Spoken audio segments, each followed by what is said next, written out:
good afternoon, good evening. Welcome back to America at a Crossroads. I'm Janice Kaminer-Resnick, and I'm delighted to welcome you on behalf of our leadership team, former Congressman Mel Levine and former Los Angeles County Supervisor Zev Yaroslavsky. A special welcome to tonight's guests, Abby Leibman and Robert Green. I think it's Stein. I know we asked about this in particular, and I got it right. Two of the country's foremost experts on poverty and hunger, and a warm welcome as well to our moderator this evening, Larry Mantle. As developments in U.S. foreign policy continue to unsettle and concern many, we have scheduled a series of programs over the coming weeks to address these critical issues. Just to give you a little overview, Dennis Ross will be joining us to discuss the Middle East. Max Boot and former Secretary of State Leon Panetta in two separate programs will explore Venezuela, Greenland, and other emerging global flashpoints. And we have dedicated an entire program to the events in Iran and U.S. policy toward Iran, featuring the brilliant Dalia Dasa-Kay, moderated or in conversation with Robin Wright. So we have a lot of really important programs coming up to address some very critical issues in the next 4 to 6 weeks. Of course, we will also continue to focus on pressing domestic issues. Ron Brownstein and Jennifer Rubin in two separate programs will be joining us soon. And next week, we are honored to host the outstanding journalist and author Jonathan Blitzer of The New Yorker, who has written extensively on immigration policy and the current ICE actions. Please join us next Wednesday at 5 p.m. when Pat Morrison will moderate that important conversation on immigration and ICE. This week, like so many others, has been a difficult one. Aside from all of the crises in Iran and elsewhere, for American Jewry, a vicious attack targeted one of the nation's oldest synagogues, a congregation in Jackson, Mississippi. That's Congregation Beth Israel. The sanctuary and 2 Torah scrolls were burned. Those who wish to help the congregation rebuild can learn more at bethisraelms, like Mississippi.org, bethisraelms.org. And now, without further ado, please join in welcoming the great Larry Mantle. It is truly an honor to have Larry as one of our regular America at a Crossroads moderators. For more than 40 years, he has been the beloved and award-winning host of Southern California's longest-running daily public affairs program on NPR. It's called Air Talk. Larry, thank you, and the program is yours. Thank you, Janice. It's a pleasure to be back for America at a Crossroads, and I'm so impressed that we have thousands of people who are viewing this program tonight to talk about something that's not necessarily top of the headlines, but obviously huge for millions of Americans. SNAP, what we used to call food stamps, provides benefits to more than 1 in 8 Americans, more than 22 million households. Nearly 60% of those households are single individuals, and federal dollars total about $8 billion a month to the program. But with new work requirements, restrictions limiting benefits to legal permanent residents and citizens, and pressure on states to reduce errors in payments, there could be significant overall cuts in benefits. With us to talk about those effects, what it's going to mean for American households, as well as to talk about the overall state of food assistance, are the president and CEO of MAZON, a Jewish response to hunger, Abby Leibman, and the founder and president emeritus of the progressive think tank, the Center on Budget and Policy Priorities, Bob Greenstein. Thank you both very much for being with us this evening to talk about this important topics. Let me begin with you, Abby, just to talk kind of generally about the cuts that we're seeing in the SNAP program, indirect food assistance, federally funded. What do you anticipate this is going to mean for American households? So what happened as a result of H.R. 1, the Budget Reconciliation Act, which the president called the One Big Beautiful Bill Act, is that it will slash millions, literally millions of people off of food benefits, people who have heretofore always qualified, meaning that their status, their economic need would make them eligible for the program. But because what they did was expand those who are subject to work requirements to include people who are able-bodied adults without dependents from the ages of 18 to 64, and those who have children either 14 years or older to be subject to those work requirements. And the pressure that this will put on people who need to find work, have 3 months to do so, or they are barred from SNAP, means that there's living in communities which have higher unemployment rates, which have, significant challenges in finding work. Many people on SNAP are already working, but they may not be able to work the minimum number of hours that are required to do this. And in addition, there are serious challenges to how we're going to calculate how much the benefit is. And that what will happen is people will be intimidated from being on this program because of the newer requirements about qualification and the paperwork involved. So everything is becoming more complicated and more difficult. The biggest concern that comes out of this is something that is in the process of being implemented now, which is the fact that there are requirements now that the states in the United States, for the very first time in the history of this program, must pay a portion of the benefits that people are entitled to under this program. Heretofore, the federal government paid the whole benefit. They had shared administrative costs. The burden of those administrative costs is now going to be majority on the state as opposed to the federal government sharing that cost.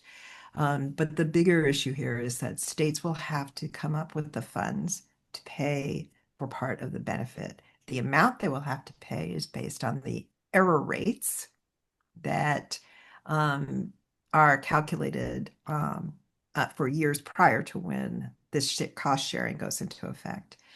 And for many states, they will not be able to afford this.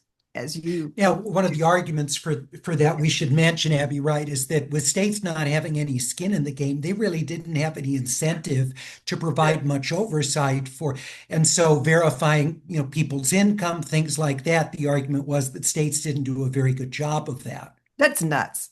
I'm sorry, that is just nuts. I mean, there's no percentage in the states not having excellent systems that guarded against mistakes. Remembering mistakes go in both directions, right? There are people who were getting under the amount of benefit to which they were entitled because there was a mistake made.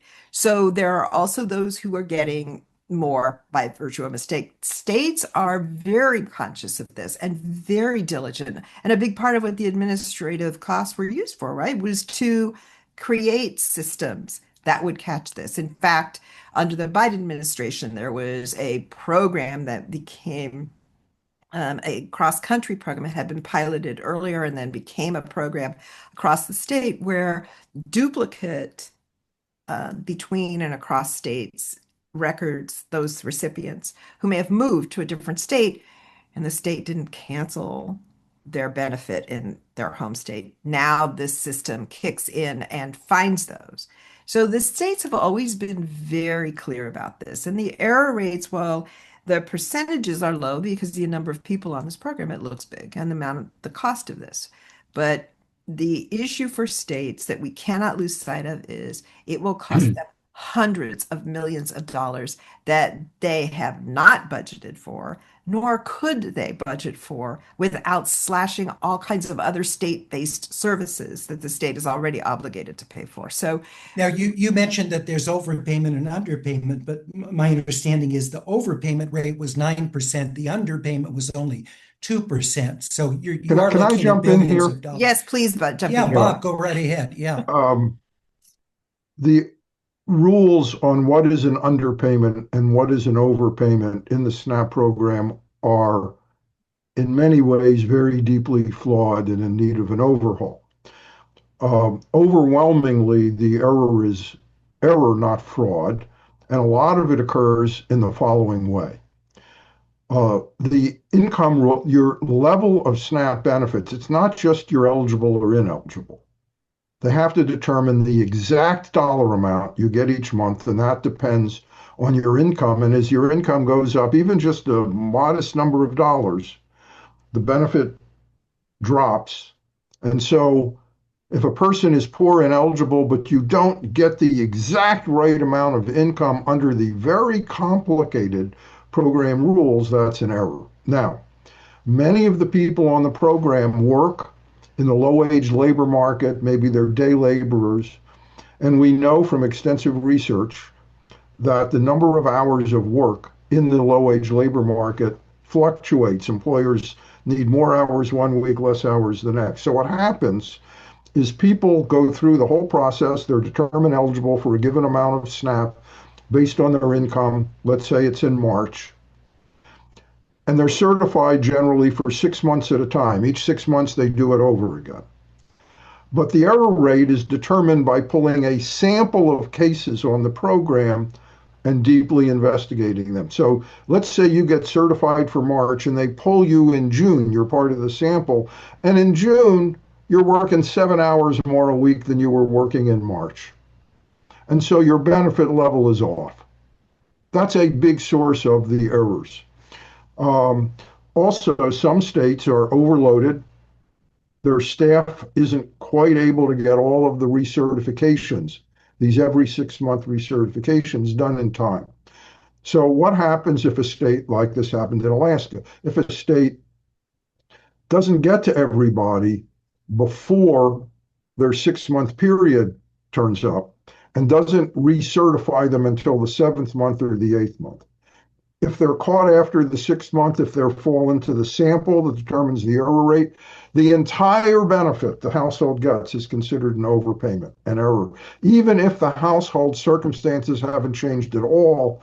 And if you look at their income and so forth, they're eligible for the exact same amount that they're getting. It's all considered an overpayment. Now, to avoid being charged with an error on that, what a number of states do is if they don't get to you by the time your 6 month certification period is up, they terminate you from the program, even though you may still be eligible, because if they continue you, it's an overpayment. So if they terminate you, is that an underpayment? No, the rules don't count that as an underpayment. So I think it's very important to also to distinguish the errors in SNAP, which are overwhelmingly these kinds of errors and not outright fraud, and fraud itself. The irony here is the one particular very disturbing area of fraudulent activity in the SNAP program that I'm aware of is that criminals can hack into the system and steal people's SNAP benefits. About 1% of SNAP benefits, somewhere in the vicinity of, I forget, maybe close to $1 billion a year, is hacked in this fashion. There's a way to greatly reduce that, and it is to put chips on the SNAP debit cards. But putting chips on the debit cards is expensive. So a number of states don't do it. The federal government should be incenting all states to put chips on the debit cards. But that doesn't, instead, what the new law passed last summer does is it cuts in half the federal share of state administrative costs. You want to reduce errors, you invest more in administration, more in electronic cross-checks of income. You put chips on debit cards. Now, at the same time, states are going to have billions of dollars of benefit costs shifted to them. They're getting the federal share of their administrative costs cut in half. And then on top of that, we know with ample evidence over decades, the more complicated the eligibility structure, the more errors, the more you simplify, the fewer errors. So another thing last summer's bill does is it removes a number of the simplifications in the food stamp eligibility and benefit determination process that had been enacted years ago, which will only further increase the error rate. They eliminated some of these simplifications because doing so made some people eligible for a lower level of benefits, and that was part of the budget cuts in the bill. All right. Abby, I want to come back to you. With so many people who are not going to be covered with SNAP benefits who've relied on the EBT cards to be able to do their shopping, what alternatives are there? Are there charitable organizations like MAZON that are going to be able to in any way step in, or is the scale of this so vast that's simply impossible? So can I jump in first, Abby? And No. No. Hold on, Bob, just a moment. Abby, go right ahead. Let me say, first of all, MAZON does not feed people. Our work is about policy and change and education. And so our work is to really try to make the larger system whole. Why? Because it is only the federal government that has the wherewithal to really feed the 44 million people in this country that are struggling and need some kind of food assistance. The charities in this country provide a really essential function. Typically, benefits would run out. The benefit is really small. So the benefit would run out probably about the third week of the month. And people would need to get some kind of groceries in their home, and they would go to a food pantry or a soup kitchen if they needed a meal. But that's a drop in the bucket compared to what the federal government can do. The largest anti-hunger feeding program in this country is Feeding America. Feeding America's budget is about, last time I looked, it was about $3 billion. You yourself, Larry, noted that this program costs $8 billion a month. There's no way charity is going to fill this need, nor was it ever designed to. It just was not. So the idea that people can be denied access to this life-saving program and then find some other alternative is a fantasy. There is no other program. There is nothing. When we talk about this, we look at the states that are willing to slash this program, that the Republicans in Congress that were willing to just flippantly get rid of this benefit and say, well, what do you think people are going to do? What do you think this country will look like? Do you really want to go back to the time in the 1930s when we saw lines of people around the block waiting for a loaf of bread? There is no alternative. This is a model piece of federal programming that we should all be really proud exists. Was it adequate? No. Was it comprehensive enough? No. Did it have limitations that people like me felt were judgmental and not necessary? Yeah. But overall, in its structure and its purpose, this was a remarkable program. And Bob, go right ahead. What do you want to say here? Well, if you look at the Congressional Budget Office estimate, its estimate is that last summer's bill will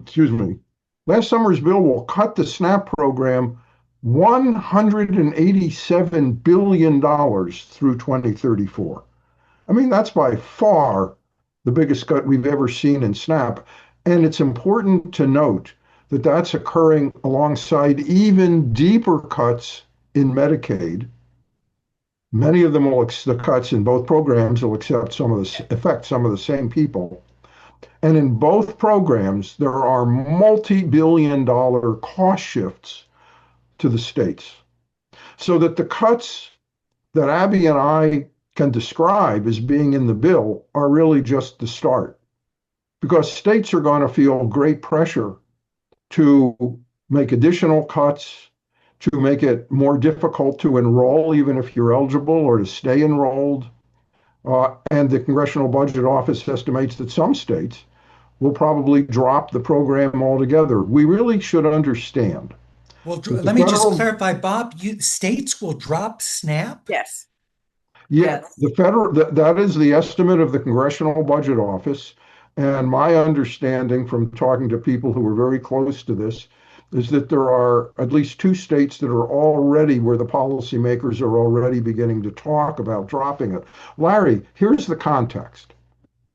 Unlike the federal government, which Republican or Democratic president or Congress alike runs sizable budget deficits, every state in the country, except I think it's Vermont, is required by state constitution or law to balance its budget every year.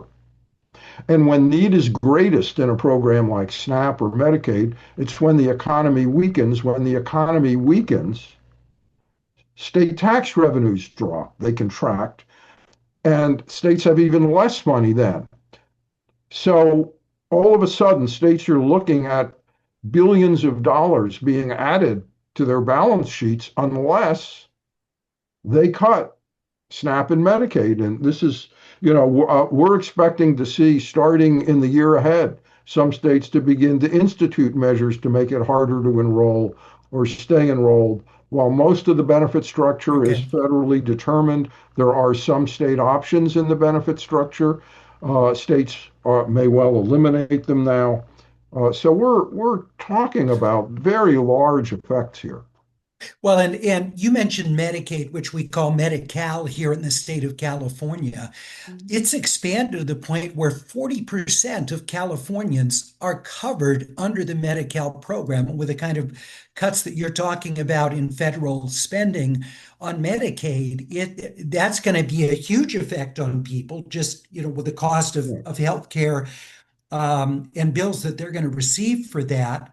And then on top of that, of course, nothing is spending in isolation. That's going to have an effect on food budgets, et cetera. But I did want to ask, because there was an increase, as I understand it, in SNAP benefits during the Biden administration, Yes, during the Yes. pandemic. So that's correct. Abby, how much were the benefits increased, and how does that compare to how much food costs have escalated in that period? So the increase was tied to an increase in the what's called the Thrifty Food Plan. And this is a plan that was devised decades ago that talks about what is the cost for an average American to buy basically a healthy meal.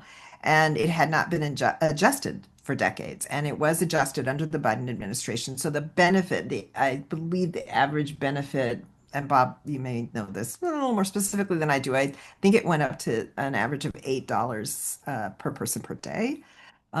Still not a lot of money. Um, It was an average benefit increase of 21%.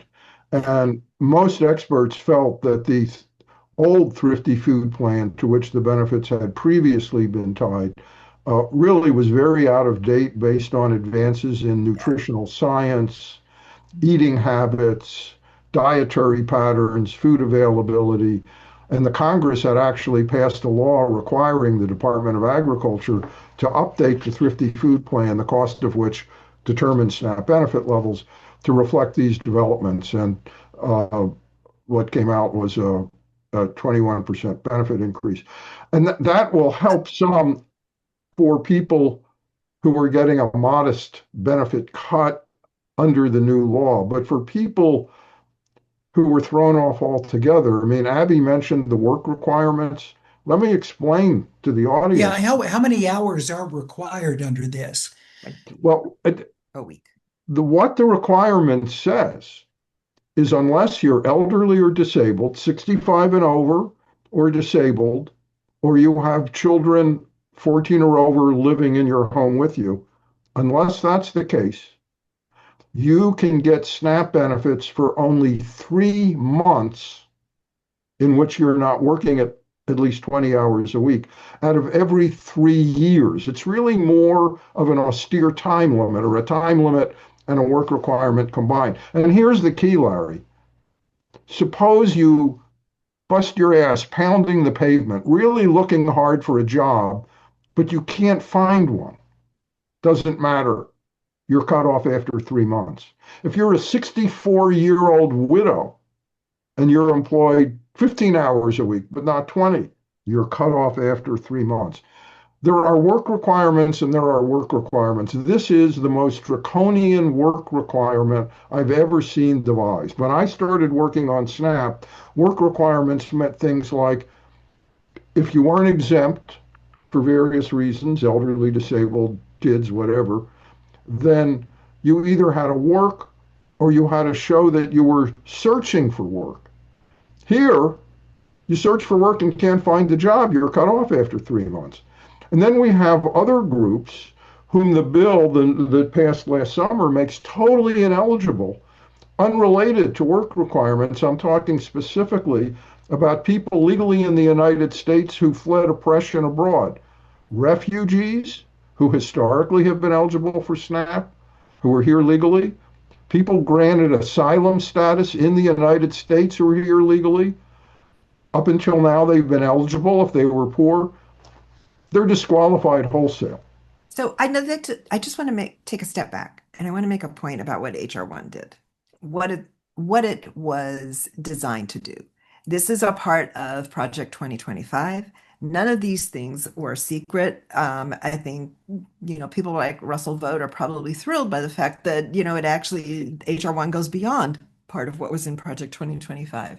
This is an attempt to destroy the federal benefit programs. That's what this is, in service of allowing for greater tax breaks for people who are really wealthy. This is the heart of what a lot of the rhetoric was around this, right? Which is the idea that they cost money and this isn't a good way to spend money, but this is exactly what a federal government is designed to do. So you need to take this step back and think, what is it that you believe that our federal system was designed for? And is it about the idea that as it was under FDR in the New Deal and what Francis Perkins helped create in this country, this idea that a federal government exists to support its people, to ensure that people who are struggling have some kind of support system and can move themselves to a place where they are no longer in danger or struggling. And for those who can't get out of that space, that the federal government is here for you, that these are systems into which people have paid as working people. All of these people have worked at some point or will work again. And they are paying into these systems. They are not freeloading. And these are decisions we make as a nation, and that we make decisions about what are our priorities. And what has happened is in HR1, we have scuttled all of that and said, But Abby, my guess is if you polled Americans and you said, should there be a requirement for people who are able-bodied up to age 65 to work 20 hours a week, who don't have kids over the age of 14, where that would probably poll pretty well. Don't you think Americans would generally think, yeah, people, if they're able to work, they should be able to work a half-time job and shouldn't necessarily get benefits. And if they can't find that job, Larry, what if there is no job for them? What if they cannot find? What if there's high unemployment where they live and they can't? Do we just say to them, oh, too bad, you should just starve?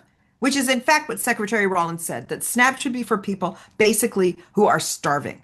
This program has never been for that. And Bob, I know. Larry, I think you're undoubtedly correct. I have no question that that's what a poll would show. And when we were greatly expanding the food stamp program in the 1970s, when the biggest expansions occurred, we did include reasonable work requirements in that legislation. Without them, the legislation probably wouldn't have passed. I don't think the question is, do you have no work requirement whatsoever? Politically, that would not fly, as you've just suggested. The question is, how do the work requirements work? Are they fairly designed? I don't think it's fairly designed requirement when people who look for a job and can't find one due to no fault of their own are disqualified. Well, and that's something we see with unemployment benefits. I don't know about other states, but certainly in California, if you're getting unemployment insurance benefits, you have to show that you are out there looking for work. That's part of what they attempt to document. So you're saying, Bob, that was part of that enabled people who weren't employed to still get benefits? There has a long-standing job search type requirement. I will say that it was unevenly enforced. That's fair to say. But having a rigid 3 months out of 3 years doesn't make sense. And let me add a key part to this, very, very important. When the 3-month limit was first put in 1996, it covered people up to age 50, not 65. It isn't so easy to go out and find a new job in your 60s. And a lot of the single individuals on food stamps at SNAP at that age are widows who don't have the best employment opportunities. But the key point I want to make here is when it was enacted in 1996, part of the law said that counties and states could get waivers, temporary waivers, from the 3-month time limit, work requirement time limit, for areas with elevated unemployment. The bill passed last summer gutted that provision and it replaced it with the 3 month limit is in effect unless the unemployment rate in your county equals or exceeds 10%. Well, unemployment doesn't get to 10% even in major recessions. If you look at the Great Recession around 2008, 9, 10, there is a single month, only 1 month out of several years of recession, in which the national unemployment rate hit 10.0. So Yeah.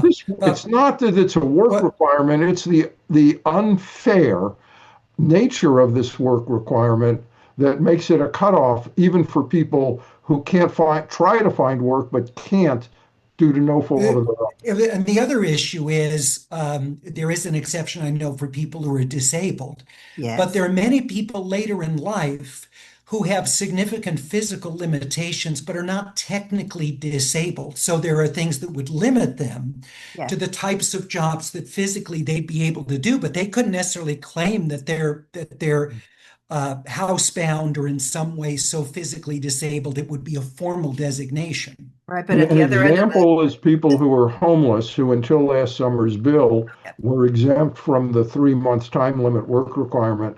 Now, people who are homeless are subject. Youth aging Okay. out of foster care, many of whom have various issues, were exempt from this until the summer. Now they're subject to the 3 month cutoff. So Yeah, it's Abby, go ahead. Yeah, So at the Abby. other end of the spectrum, you also have people that there's a significantly higher percentage of food insecurity among households that are headed by a single mother. And that the infrastructure we have in this country that supports the idea of working mothers is limited at best, uneven all over this country. And anyone who has parented a 14-year-old will tell you that you still need childcare. You need all kinds of infrastructure for those children. If you are at a job and cannot leave and your child is sick and you need to pick them up, you cannot.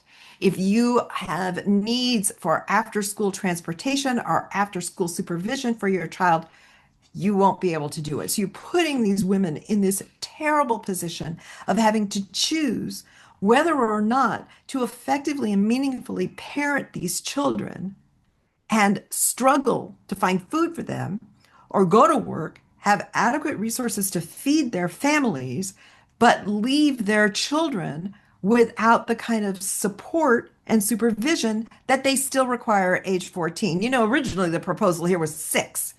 So these are not people who have a rational idea of what it is realistically to be in a family that is struggling. These are not people who choose this. No one Let, elects to be on benefits. No let one me let does. me ask you about school food programs. Like in Yeah. California, I know that Mhm. that breakfast and lunch are typically available. That doesn't help families when school's not in session, of course, but at least for school days, is that national Yeah. that for lower income students they Yes. have access to breakfast and lunch? Yeah. And they also often have summer programs as well.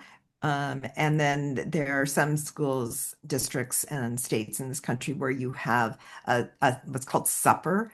And there are backpack programs where they send kids home on Friday afternoons with some food Some to additional tide food. them over. Okay. Yeah. So those programs, and you'll remember during the pandemic, or maybe you won't, that during the pandemic, many major school districts, including, say, Los Angeles Unified Los School District, Angeles, yeah. just opened that program in a way that if you felt you were in need, you could drive up and get food from the school. They spent their money for those programs on doing that, and they did not impose any kind of test on those people in their cars as they're waiting. And you know, we have this whole network of programs, including WIC, the Supplemental Nutrition Assistance Program that is Women, infant, designed for women, children. Yeah. infant children. And we have Head Start programs, and we have programs that are designed for people who are living on tribal land, and which many people think of as Indian reservations. And that these are programs, there's a whole network of them, all of which have been undermined and or devastated by HR1. Abby, I wanted to ask you about during the government shutdown, there was a lot of attention paid on how people were just not going to get their benefits. Right. Food pantries tried to redouble their efforts. News organizations had tremendous local coverage, national coverage on Mhm, what this was going to mean. It was covered in a crisis mode. mhm, And I'm just wondering, has any of that sort of attention and energy persisted beyond the time of the mhm. shutdown? So I would say the one thing that seems to have happened as a result of all of this is that um, there's a much more national, universal understanding that of what SNAP is. That the acronym SNAP is now not alien to people. It seems familiar to people, and that there is some greater understanding, I think, of what these programs are designed to do and how effective they are, and how limited they are. So that there's a much more, I think, informed discussion about these programs is what there should be. And there's also, I think, a strong sense of pride that we have programs like this, that we do take care of people this way. So this is why I would push back a little on you. If you surveyed people, they would, I'm not so sure. I think people understand that families can fall into crisis. They can fall into need, that this is, look, we're a Jewish organization, so we lead with Jewish values. So our approach to all of this is we don't judge people for how they ended up in these circumstances. They are here, and our obligation is to provide them with what they need until they can get back on their feet. So that we've always looked at this program as something that should just be there for people when they need it. Oh, and Abby, elaborate if you would on, and you say we bring Jewish values to the work. What does that mean for you? What is it? And I'm wondering, what power do you see in a potentially collective Jewish voice advocating in this area? So I don't have to actually speculate. We know because that we operate with a community of stakeholders that are primarily Jewish and are very activated around this. And one of the ways in which we approach this is, and what we ask for, and how we think about legislation and changes in it, is that we think of treating people with dignity, that all people are made in the image of the divine. We think that people should not be judged. That is not our job. That is, and for many people, God, whatever divine being you believe in, or maybe you don't believe in. But that the idea here is that we are a country that is values based, and most of those values are drawn from Judeo-Christian values, and that those should inform the way in which we develop and design what we do for the people in this country. And the Jewish community has been mobilized around this since MAZON was founded over 40 years ago. That really was the impetus here, was the idea that the Jewish community had an obligation to raise its voice, that we are commanded over and over again in the Torah that we have an obligation to take care of those who struggle with hunger. And this the notion of that you take care of those in your community is something I don't think is, particular to Jews. I think this is part of what many, many communities the world over think. The way we look at this at a national level is that the way we speak as a whole country to the community at large in the United States is through the programs and priorities of our federal government. They are our voice. And that we, who are part of the democracy, that lend our voice, often through paying our taxes, and say, here are our priorities. We tell you this is what we believe as a nation. Let's get to some of our viewer questions. So many have come in. Leslie and Steve said, doesn't the new SNAP law also provide that if people can't find employment, they can volunteer and meet the work requirement that way? Bob? So there are aspects of the work requirement of if you get, for example, when I mentioned if you search for a job and you can't find one, if you can get into an accepted employment and training program that has a set of activities you have to do, which can include but not be limited to job search, and you do that for 20 hours a week, that can count. But the problem is that there are very limited numbers of employment and training programs with limited slots. Similarly, you can't simply go in and say to the office, "Hey, I volunteered 20 hours last week." I mean, there are limits and documentation requirements, and some things count as volunteering and some don't. It isn't easy for everybody in this circumstance to simply find an accepted provider who will accept you as a volunteer and document the records and provide them to the SNAP office. So yes, there are some provisions there that move a little in a less unreasonable direction, but the overall estimate, as I recall, of the Congressional Budget Office, the official Congress's official scorekeeper, nonpartisan, is that the new work requirements will cause 2.4 million people to lose their SNAP benefits entirely. We have a question about the big. Yeah, go ahead, Abby. There is something real that briefly. people can and should know about the volunteer notion that, we actually have begun to talk to synagogues about developing volunteer programs so they could participate in this. But the County of Los Angeles convened a meeting of religious-based advocates and activists and houses of worship to talk about how in LA County we could develop a program here that would provide those kinds of volunteer opportunities that will meet the criteria of USDA's requirements for what it takes to be able to continue to get SNAP when you're doing volunteer work instead of paid employment. And to document that undoubtedly too. That's exactly. We have a question about the big picture on poverty in America. Are we seeing the numbers of Americans below the poverty line go up or down? How do we define poverty in the U.S.? This, of course, are massive questions, but Bob, can you give us just sort of a snapshot? Where were we at compared to an area I've been writing papers on? So the first question is how you measure poverty, and the first rule is do not use the so-called official poverty measure. That's an outdated measure. It does not count income. It really is near cash income from SNAP. It does not count the earned income tax credit. It does not count the modest refundable part of the child tax credit.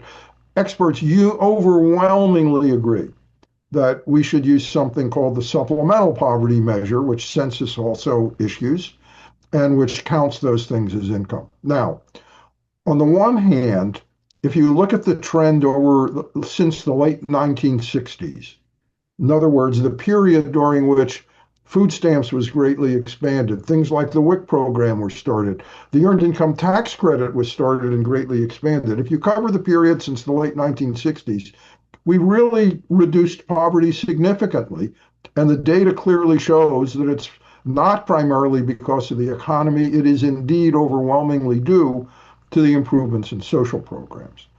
The risk is that poverty will now start to go back up as a result of the cuts in these programs. And along that lines, I would mention one other troubling thing is the action by the administration to remove some of the key data sources that will help us to learn what the effects of these cuts are. There's something many viewers may have heard of it called the Food Insecurity Index, where the government collects data regularly on the percentage of Americans without food who were food insecure.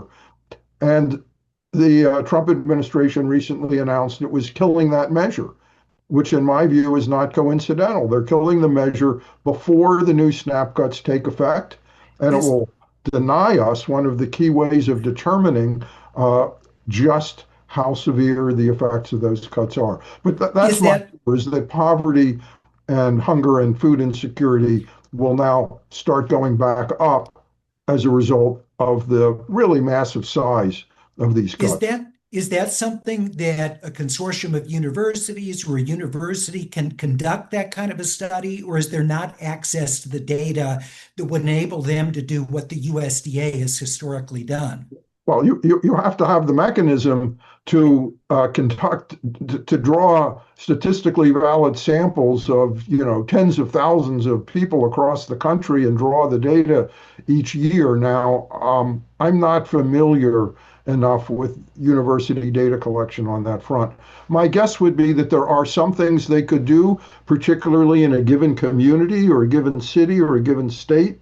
But I don't think the private sector can match the national level data from the food insecurity measure that's now being discontinued. And you can, by the way, find Bob's writings on the very topic that we're discussing, the work he's been doing at the Brookings website. You'll find a link that's there available for you in the chat to brookings.edu. And then under people, Robert Greenstein, you'll see his writing there. If you really want to get into this in depth, as I'm sure Bob would be very happy to The have you particular do. paper people might be interested in is from May 2025, called something like Changes in the Safety Net and Their Impact. And I look back over a half a century to what's happened and its effect on poverty and things like that. We have, let's see, Susan says, in advocating for the refunding of SNAP benefits and state administrative costs, how much is placed on the longer term medical, educational work, family responsibility, et cetera, consequences? So could you, I'm sorry, Larry, I had trouble Yeah, hearing. that's Could all you right. And repeat that? I'm sorry. I'm not sure I'm I'm not, quite I don't grasping the understand. question. Let me think about that a bit Okay. and see if I can come back because I'm not quite following. I'm sure that's my problem. We have a question. Does the newly released food pyramid have an impact on this discussion? Because I think there are some new limitations that states can implement. It's not federal, as I understand, but states, Abby, I, certain I, products that may not be covered. I'm sorry, I'm having trouble. Could you speak a little louder and repeat the question? Yeah, Sure. I can just do it in Yeah, my Abby, answer. go ahead, and The then I'll question repeat is it, the Bob. impact of the new food pyramid, the new dietary guidelines on Okay. the notion of people who are food insecure, because they will use this as a basis for SNAP. This is like the programs, the federal nutrition programs that do um, fund and need to provide foodstuffs. They will use this. So some of the school programs, et cetera. One of the challenges here is that a protein heavy diet is expensive.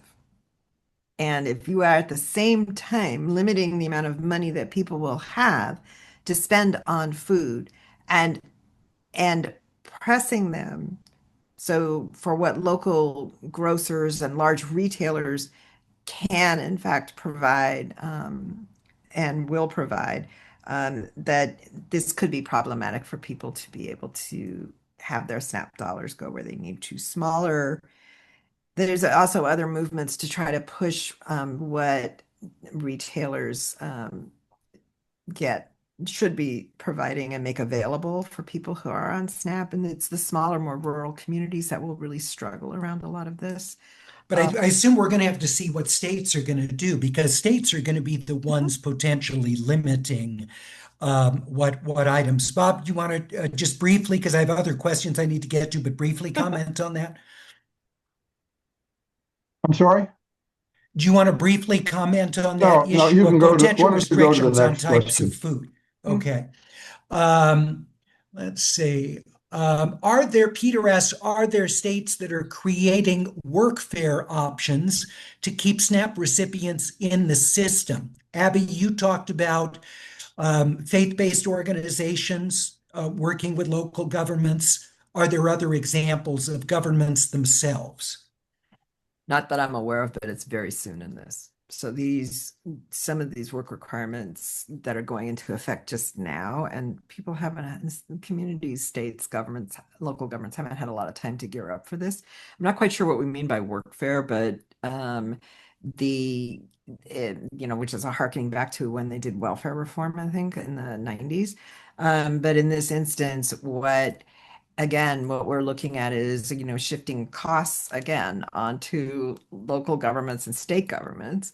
But the idea of them providing work, it would be, I suppose, feasible, but I'm not aware of that as a big A response. couple of issues here. Technically, workfare meant you took your benefit level, you divided it by the minimum wage, and the person owed that number of hours of work. That doesn't fit with the new SNAP work requirement because it's simply 20 hours a week. But more importantly, states have not yet started to make decisions on how they're responding, what changes they're going to make in SNAP in response to the big cost shift to them, as well as the work requirements. So, Kristen asks, oh, I'm sorry, Bob, go ahead. so in the coming year, the state legislative sessions in a number of states are going to begin to grapple with that. Now, the questioner's question had it implied, it had an implicit assumption that a state would want to reduce the number of people who fell over the side due to the work requirement and therefore might try to find a way to do that. And you, Abby, mentioned earlier the county of Los Angeles. But we need to understand that because of this cost shift where states will have to pay 5 to 15% of the benefit costs, which nationwide runs into tens of billions of dollars, because of that, some states don't want to keep more people on the program. They want to get the costs lower because then they have to pay their 5, 10, or 15% of a smaller dollar amount. We're going to see very different paths taken by different states. For people who are advocates, some of the most important advocacy regarding SNAP in the next few years is at the state level as states begin to grapple with that. I also think governors are key. There's been an important development in just the past week after months of the Republican governors, whether out of fear of Trump or whatever, not speaking up much about this. Finally, in the last week, the National Governors Association has called on Congress to delay for 2 years the onset of this big cost shift to states. And if you can delay it 2 years, and then maybe you can delay it further. Now, this isn't going to pass Congress, I don't think, right now, although there's an effort, a last-minute effort to do so. But the responses of governors and state legislatures in the next few years will be pivotal. And some will try and protect the beneficiaries in their state, but others will be eager to get their caseloads down so that there isn't as big a drain on the state budget. We've had a couple of people ask, though, well, what about the political consequences of this? Bob, as you described, if you have states that are going to be trying to downsize the programs even beyond what they would otherwise because of the administrative costs they'd be assuming. The benefit costs more than the administrative. The benefit costs, yes. Yeah, and the benefits. But the political dimension of that is that you can have a very unhappy populace who take it out on politicians. And well, remember, states are going to have 3 choices. They come up with the money to do their full share of the new SNAP benefit levels. They get that money by cutting other programs which may be more popular. Schools, community colleges, that's not necessarily so popular. Or they raise taxes. Very hard at the state level to raise taxes, especially if the state next to you is not raising or is lowering taxes. But those are the choices states are going to have. They either really try to get their SNAP costs down, or if they're going to try and really protect their beneficiaries to the degree possible and not institute their own SNAP cuts and do things to ease the work requirement by creating more volunteer opportunities and the like, then they got to really cut deeply into other programs the state operates, or raise taxes. Rachel has a question. There's no other place the money's coming from. Rachel has a question for you, Abby. Says Jewish Federations of North America data shows 10% of Jews rely on government benefits. Do Mm. you think human services should be higher on the Jewish community agenda? Yes. And if so, how? What would that look like?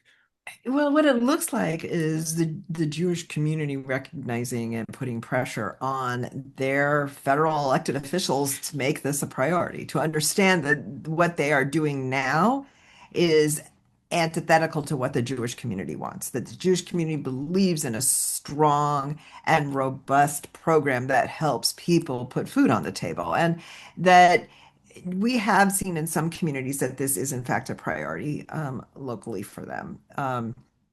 And um, and a lot of it premised on, again, on Jewish values, that we are a part of a larger community and our obligation is to everyone in that community, that if those who are struggling, we do not stand idly by and watch others struggle. That is not what we do. So the concept that we're in this too is an important one, because SNAP doesn't, I mean, food insecurity doesn't discriminate against who you are, where you're from, how you make your living. Anybody can be subject to this. And there are probably people we all know who are on SNAP and they just don't tell you because they're just like us.